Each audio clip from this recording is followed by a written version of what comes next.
Greece, a country known for its picturesque qualities and scenic geography, paradise on earth, the perfect place where one can have one foot in the past and another foot in the present.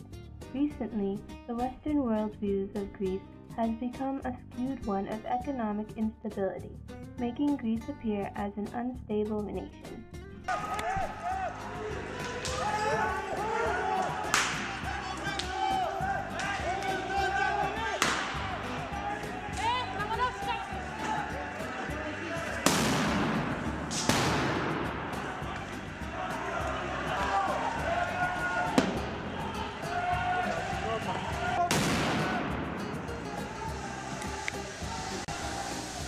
Often, North American elementary education regarding ancient Greeks describe wars between Athens and Sparta, the command of Macedonia under Alexander the Great, and the wonderful achievements in the subject of architecture and myth by Greeks. But who were the Greeks really? What made a person Greek? What is Greekness? First, we must understand what identity means. Identity is a term universally used to describe social inclusion of people or a person's sense of being. This meaning is constantly being changed. Approaching the answer to this question is a complex task because Greek identities are not solid, but rather constantly changing ideas. Scholar Katerina Zachariah mentions that the Greeks held the idea of collective identity, which meant being tied together by speaking the same language or being of the same blood or practicing the same religion. We start with the founding myth that Athenians posited during 800 BCE, in which they consider themselves aboriginals or earthborns of the Greek landmass. They believed that the Dorians, also known as the Spartans, were a group not originally native to Greece, but rather that the Spartans were a people that had in fact invaded their land. As such, there was always this tense rivalry between the two groups. However, with no hard evidence or proof, it is hard to determine the degree to which the truth is told in this Athenian myth. Mythology also ties identifying ideas to the Greeks. For example, Athena, the patron goddess of the city of Athens, was also the goddess of wisdom, war, and civilization. This suggests that the values of the Athenian population held were paradigmatic in identifying themselves because Athena held the same values as that of the community. That is, just like Athena, the people of Athens believed themselves to be superior.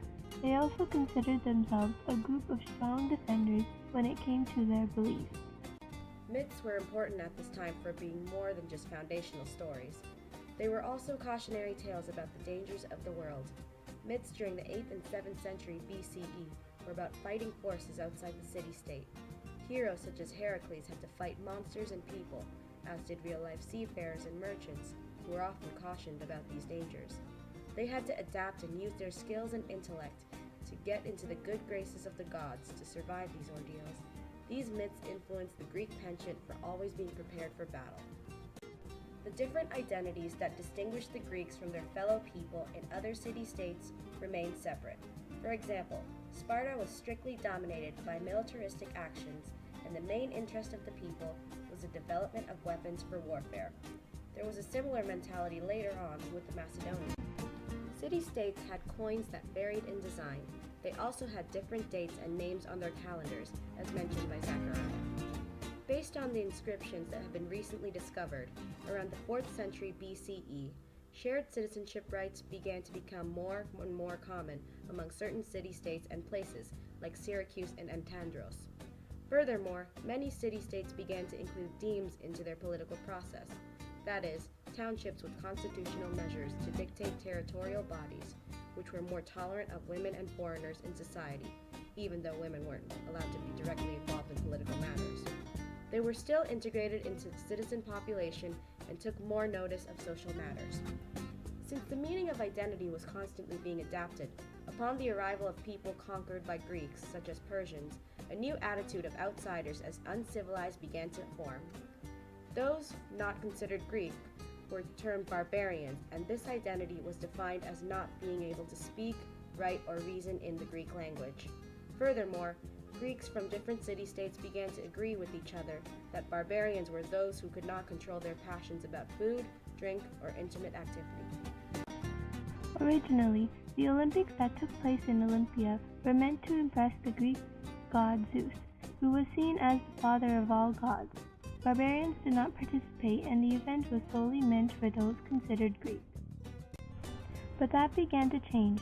In terms of ancient Olympics, Alexander from Macedonia chose to prove himself worthy of being Greek when he chose to race and ended up winning in the race to prove that he was worthy of holding a Greek identity and that he was not barbarian. This further complicated the identity of Greekness as one of superiority and accomplishment. The legacy that Greekness has contributed the world in modern times is that the Olympics is an event, but now athletes compete from many different nations and ethnicities. Another major legacy of Greekness that continues to adapt and change the world is the political system of democracy. Initially in Athens, only men could vote. Today, democracy has changed and been moved all around the world.